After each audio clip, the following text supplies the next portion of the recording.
when India needs to raise its voice in solidarity with the people of Venezuela. Long live people's resistance, long live Venezuelan and Palestinian people's resistance, and down with imperialism. America हमेशा मनमानी नहीं चलाता, जो उसके कार्य हैं पूरा world देखता रह जाता है और अमेरिका ऐसा कार्य कर देता है अपने फ़ायदे के लिए। सर क्या लगता है कि वो निकोलस को छोड़ेगा? देखिए, पहली बात है कि जो अमेरिका ने किया वो उस देश की संप्रभुता का सरासर हनन था, ठीक है। और ये जो हनन है उसके लिए जो जिस तरीके की, क्योंकि हर एक देश एक स्वतंत्र होता है और संप्रभुता लिए होता है, वो चाहे देश छोटा हो और या वो देश बड़ा हो, कोई भी किसी भी देश को किसी भी देश के अंदरूनी मामलों में और जिस तरीके से गुंडागर्दी करके अमेरिकी साम्राज्यवाद उस देश के अंदर जाके दखल किया और साथ ही साथ वहाँ पर एक चुने हुए राष्ट्रपति को आपने जो उठा लिया, ये सरासर गलत है और इसकी जितनी भी निंदा की जाए उतना कम है। और दुनिया के सभी देशों को हमारी अपील है कि इसकी कड़ी निंदा करनी चाहिए और राष्ट्रपति को छोड़ना चाहिए और उसके लिए सजा भी मुकर्रर की जाए। हम लोग अपने मतलब पाठ्यक्रम में कभी दिल्ली यूनिवर्सिटी में पढ़ते थे साम्राज्यवाद। क्या लगता नहीं है कि अमेरिका साम्राज्यवाद की स्थापना करना चाहता है? बिल्कुल, जो आप कह रहे हैं वो बिल्कुल सच है कि अमेरिकी साम्राज्यवाद दुनिया को कंट्रोल करना चाहता है, अपने इशारों पर नचाना चाहता है वो।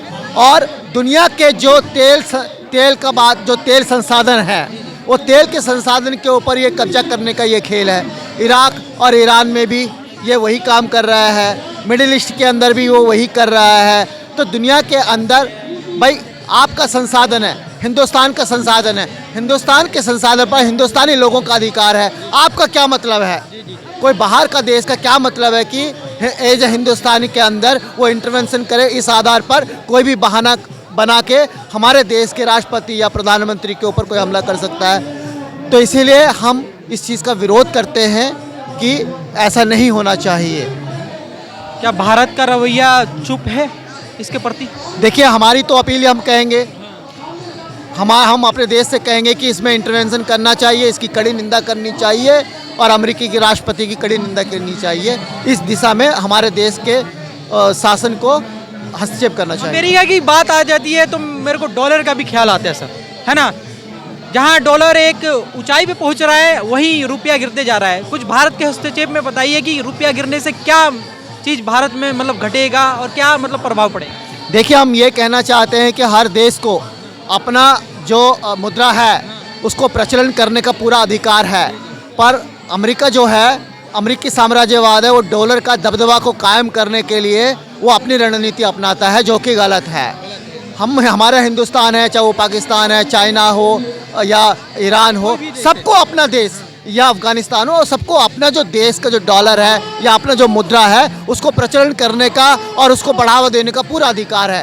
पर आप किसी को भी उस आधार पर दबा नहीं सकते हो कि हमारे ही जो मुद्रा के अंदर व्यापार किया जाए और हमारे ही मुद्रा में व्यापार करा जाए, विनिमय किया जाए। जैसा अमेरिका का रवैया चलता है, आप देख इधर देखिए सर, अमेरिका का रवैया चलता है, साम्राज्यवाद की स्थापना करना चाहता है। अमेरिका उसी अनुसार ही चल रहा है, वो साम्राज्यवाद देश ही है, पर अभी उसको लगता है कि खुली छूट है।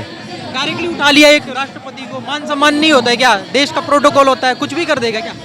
ये देखो, जिसकी लाठी उसकी भैंस का कानून चल रहा है। जो 1945 के जंग के बाद, दूसरे विश्व के बाद जो संयुक्त राष्ट्र बना कि कुछ असूलों हों, उन असूलों का पूरा उल्लंघन हो रहा है, यही दिखता है इस टाइम।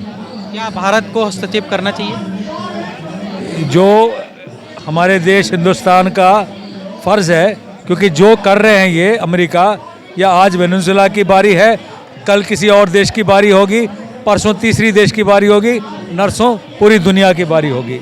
ये समझ के भारत भी इसके शिकंजे में फंस सकता है। तो असूल के तौर पर और अपने हित के तौर पर भी, दोनों तौर पर हिंदुस्तान की सरकार को अमेरिका की जो काम हुआ है आतंकवादी का, इसका कड़ी निंदा करनी चाहिए और दुनिया भर में इसका विरोध करना चाहिए। अभी एक डॉलर की बात चल रही है और भारत के रुपये की बात चल रही है। मेरा एक सवाल है कि अमेरिका की बात आती है तो डॉलर का आज दबदबा सब जगह है और भारत रुपये की वैल्यू गिर रही है, क्या फ़र्क पड़ेगा भारत में? देखो, ये तो साइड पॉइंट है। डॉलर रुपया का, क्योंकि दुनिया में डॉलर का वर्चस्व है। उस वर्चस्व को तोड़ने के लिए वेरियस दोस्त कोशिश कर रहे हैं। वो टूटेगा नहीं टूटेगा ये भविष्य देखेगा, पर इसका कोई तुक नहीं है अभी जो चल रहा है उससे, वो इतना तुक नहीं है।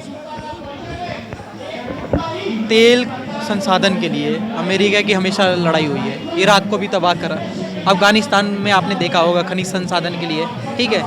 जहाँ मर्जी आता है इसका, जहाँ सा थोड़ा सा देखता है फ़ायदा है वहाँ पे चला जाता है ये, ठीक। क्या भविष्य में लगता नहीं है कि भविष्य में ऐसा रहा तो अमेरिका का वर्चस्व कम होगा? अमेरिका का वर्चस्व कम होगा।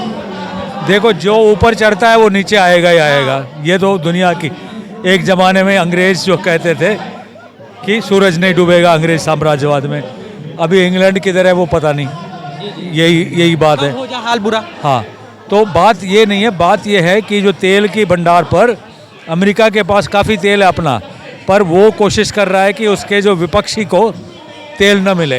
जैसे दुनिया में 3 बड़े बड़े इलाके हैं जहाँ तेल की कमी है, एक है चीन, एक है रूस और एक है Europe.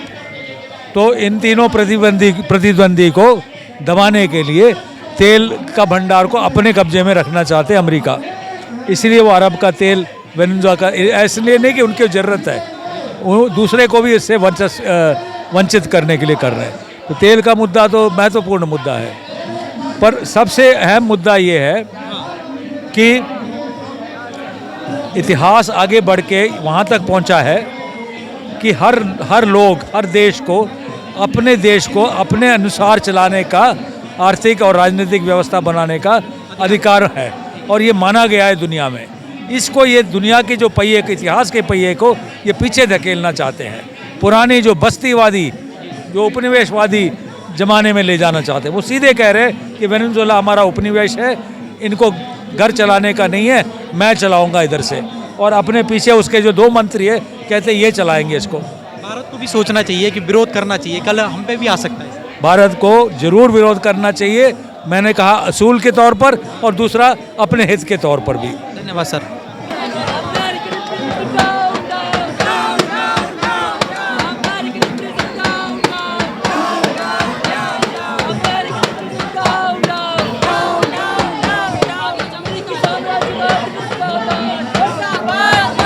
High time even India needs to raise its voice in solidarity with the people of Venezuela. Long live people's resistance, long live Venezuelan and Palestinian people's resistance, and down with imperialism.